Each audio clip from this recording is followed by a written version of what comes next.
Hi, welcome to our first episode of MWXC. We're kicking off the 2019 season of Attica Motorsports MWXC, brought to you by Dirtball Racing. I'm Sam Woodrow. I'm Andy Bridgewater.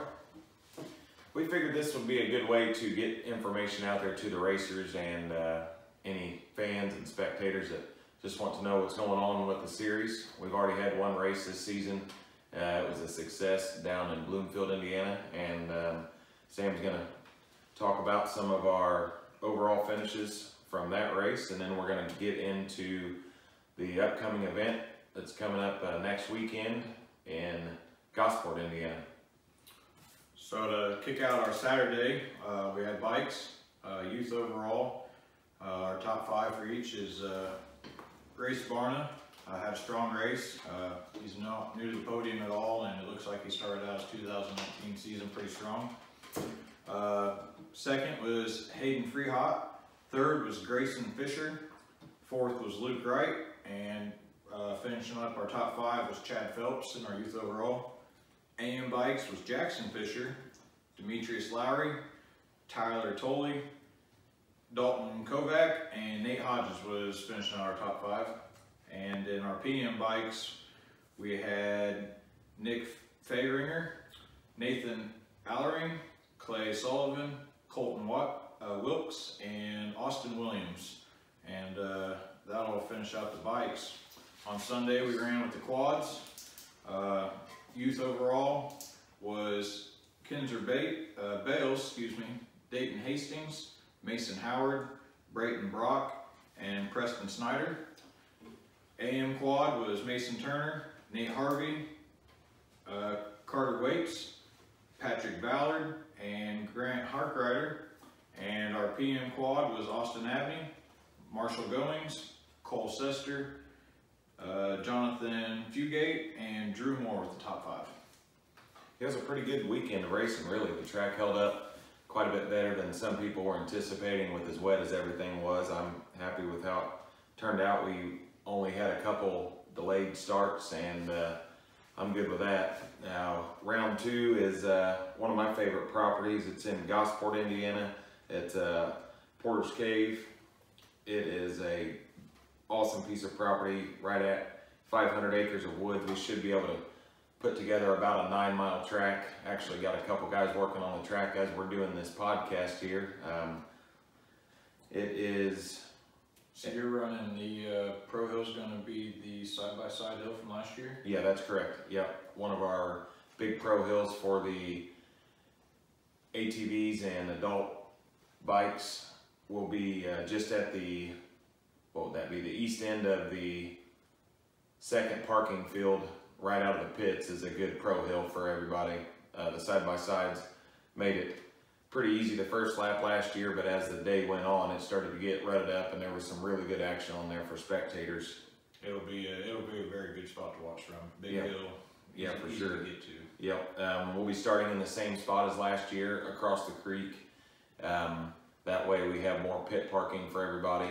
That pit field was in a lot better shape there yesterday than I was thinking it was going to be. We were able to pull right in with the trailers without any issues. One of the course workers was there in a 2-wheel drive truck and had no issues as well. And I think the weather's looking pretty good for this week. Have you looked at it at all? I've been keeping an eye on it. I can't tell off the top of my head.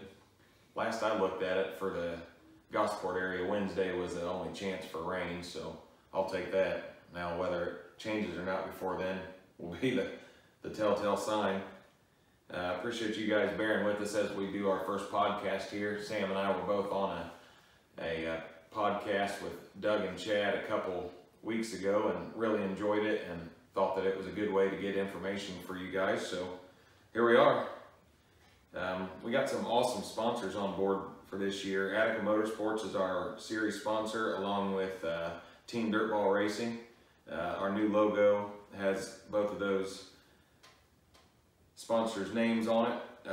Also, some of our other sponsors, we got DT1 Filters, Starnes Outdoor Solutions, Rocket Ron Racing and Suspension. Rocket Ron is also always set up in the pits for anybody that needs their suspension worked on at the track. He can't do full rebuilds obviously on machines there, but he can get you dialed in to get a smoother ride there. We also have Fatty Cycle, Alco, Trackside Power Sports. Also at the track? Yes, also at the track, that's right. Trackside is set up there. It'll be divided up between Trackside and Dryer South this year as far as coming to the track and having product for sale. So if you forget roll-offs or gloves or anything like that, they'll be there. We got Race Face Graphics is new this year.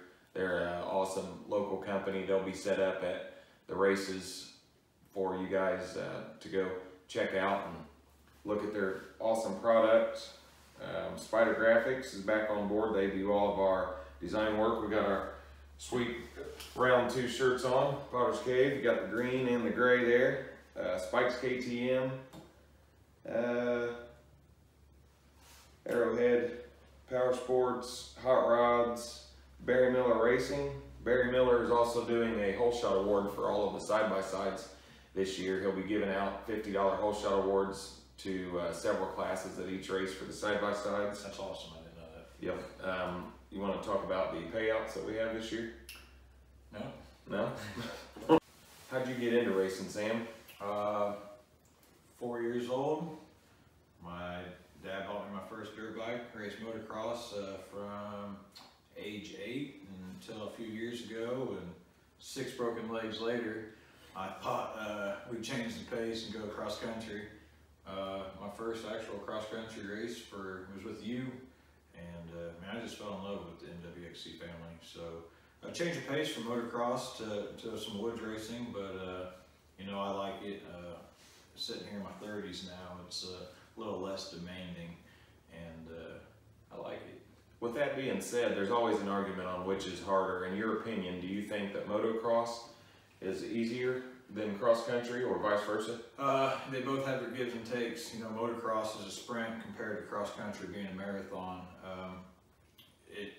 That's really a toss-up. You know, there's a lot of strain when it comes to setting up a bike and on your bike and your body when you're catching air and jumping jumps. But like I said a second ago, you know, woods racing is a marathon. There's a lot of these guys go into some depth training on you know, controlled breathing and endurance. And motocross, you don't see that quite as much. You know, you do with the big guys, but so it's just a give and take. Each one has their own attributes that are better than others. And my opinion, racing's racing, and I love it. Yeah.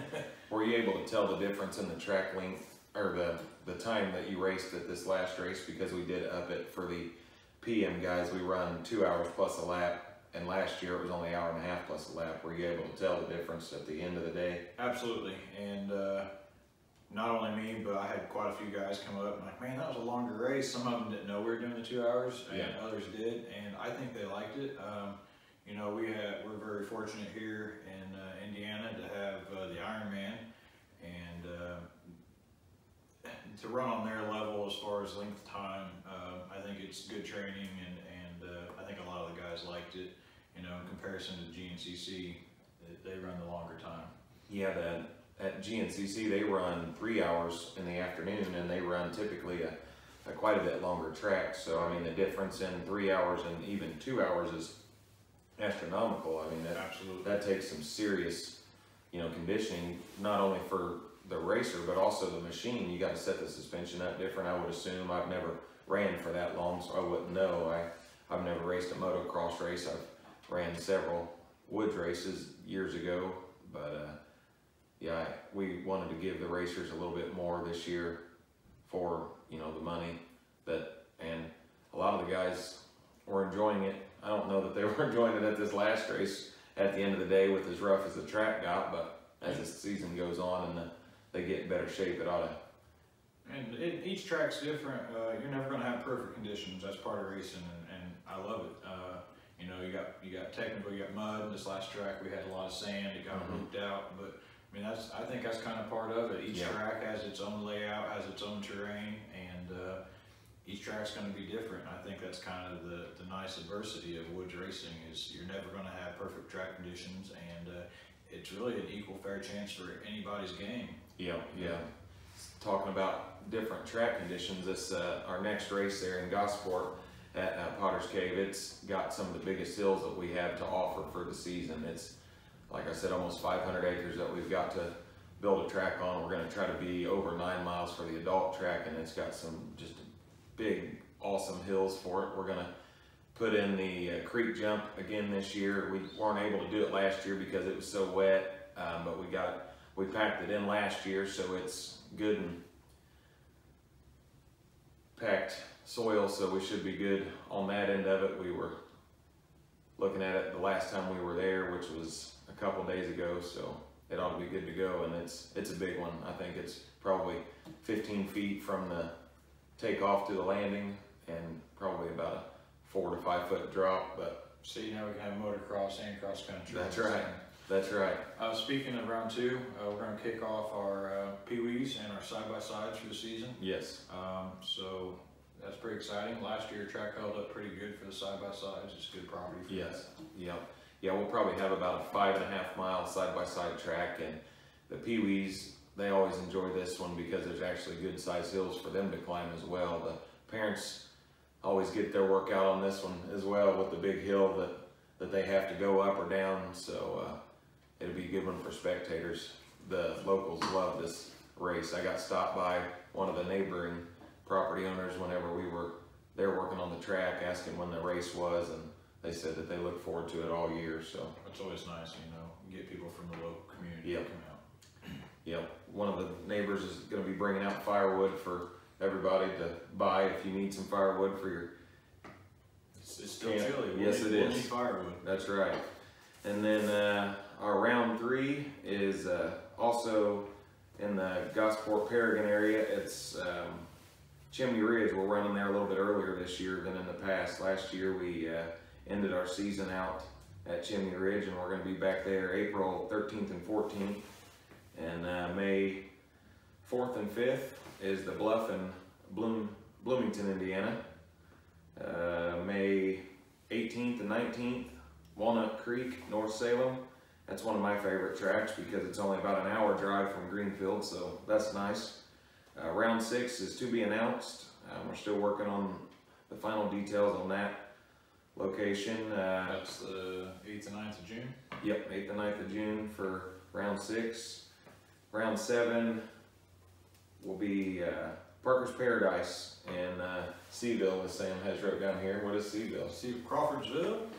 It's not. It's right down the road from me, so that's one of my favorites. Yep, that is on July 6th and 7th, and July 27th and 28th is TV's race. Everybody asks me what TV's is. Well, that's Tom Borosco. He's a very awesome landowner. He's nice enough to let us race on his property. That is, it's a gorgeous place. There's about a 5-acre pond that he's wanting us to take advantage of and swim and fish in. And it's in Rosedale, Indiana. That's, once again, that's July 27th, 28th.